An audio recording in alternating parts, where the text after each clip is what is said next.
Biz bilirsən nə vaxtda xoşbəxt olacaq? Bizim üçün insan hər şeydən qiymətli olandır.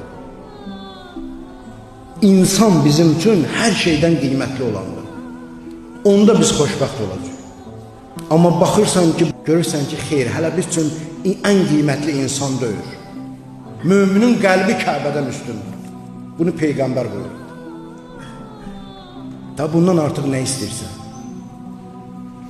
Nə qədər ki biz insanı aşağı baxacaq insana, bizim üçün ən qiymətli insan olmayacaq, biz heç vaxt xoşbəxt ola bilməyəcək.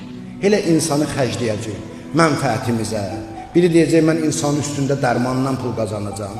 Biri deyəcək, mən insanın üstündə müalicədən qazanacağım. Biri deyəcək, mənim klientim gəlib bugün. Biri deyəcək.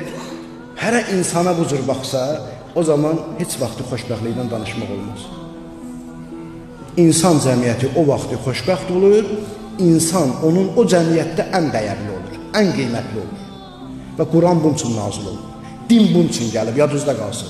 Bundan başqa kimsə nə desə, mənim adımdan deyin ki, yalan deyirsin. Sualı da olan varsa, gəlsin, sualı versin, cavabını verin.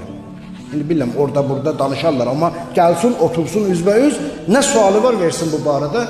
Mən hər kəslə, kim olur olsun, elmi məndən 1000 dəfə artıq olandan bu məsələdə bəhs eləməyə hazıram.